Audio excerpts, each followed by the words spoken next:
I do tell people that Nigeria has produced great personality, brilliant leaders, men of high level of intellectual development, people who are erudite in their field, people who could change the world.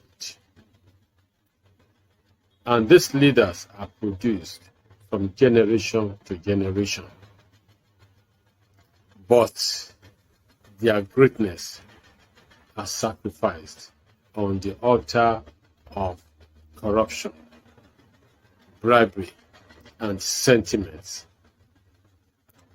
There are leaders' sentiments that makes many of them to be ineffective.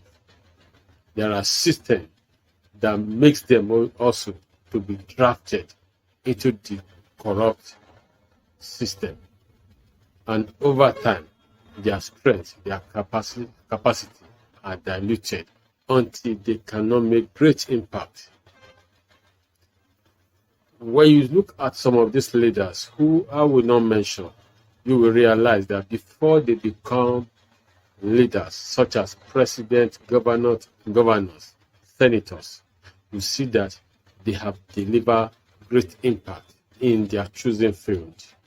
Call them, draft them into the political arena, the failures.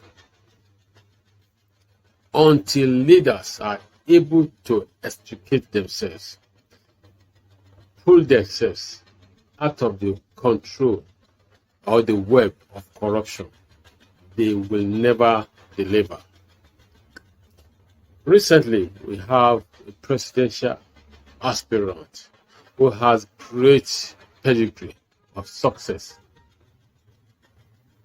But there is something about him. He has always muddled his way with corrupt practices, like somebody that fights his way to the top, using every form of Machiavelli intrigues. When I was interviewed and asked what is his performance like, I told them the means to power is the means to execute and to sustain it. He who comes into power with flattery and corruption will sustain the system with flattery and corruption. And I said this, he is very intelligent. He has what it takes to make a difference. But the problem is his corrupt practices over the years has tied his hands. When he got to power, the system began to plummet more dangerously, even though he was an intelligent person. And I will summarize this discussion with this. No system, no intelligence, no capacity will survive in a place where corruption thrives. And I added this during one of my presentations on radio, that let's give this scenario. A leader is able to harness or save large chunks of money. Once there is corruption in his cadre, the money saved or accrued over the years will find its way back into the pocket of a few, and the system will return back into the same quagmire of no meaning. And this has played out in recent years.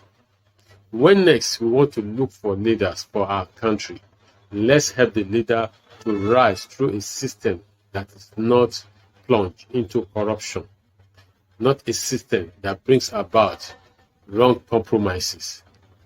Then we can believe that the nation is ready for a change. And in most of my discussion, I always say this, Nigeria will soon find its feet. The right people will soon come into play, because now we have seen how things don't work. We will begin to make things to work. This has come your way as a game changer too for leaders who will come on board in years to come. For more information, get my book, The Game Changer for National Transformation. My name is Wale Adewumi. Thank you.